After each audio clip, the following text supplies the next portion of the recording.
Hi, Arbor Artists. So great to see you again in our virtual art studio.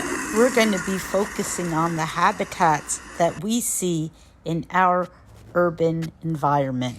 Today, we're going to do backgrounds for our wild animal collages.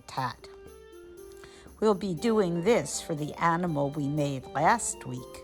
We'll be making its home or habitat.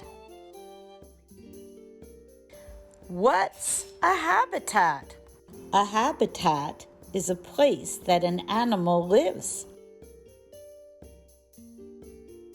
It must have things that the animal needs to live. It needs to have food, water, and shelter for the animal. There are many different types of habitats all over the world. They are very different types of habitats. The forest is a habitat for animals. The grasslands are a habitat. Oceans and ponds can be habitats for animals. There's so many different types of habitats, I can't even list them all. But there is one habitat that we're going to be focusing on this week. We might have done a collage of an animal that lives on the street or in the subway tunnels, or on the roof of our building, or nested into a windowsill we see. It might be in a tree in the park, or in a pond or river. It could be anywhere we see life and creatures in our urban environment. If during our remote time you're living outside of the city, focus on the place that you're at.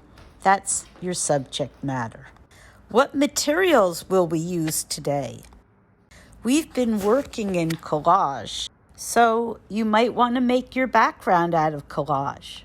But if you'd like, you can also switch materials and try using a different material for your background. It's called mixed media when you use two or more different materials or processes in one artwork. When I look at my collage from last week, I realize that I could make the background out of collage too, but I really feel like using color pencils. That's the beauty of being an artist.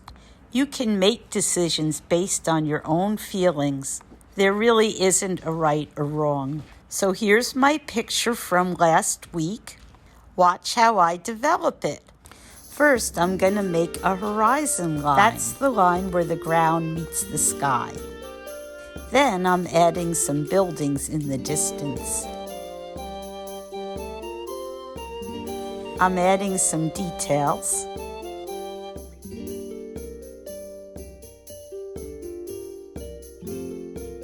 The line for the sidewalk.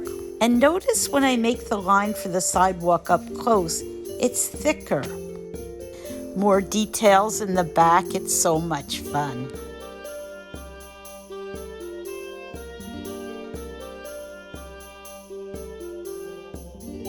Once I put the background in, I realized something's missing, a food source, and here's Mother Pigeon. I have to find the right spot for her. I can't wait to see your work. Remember to upload it to your Google Classroom file and post it to your Padlet if you'd like for fun. Remember, we're making a habitat or a home for our animals. Have fun!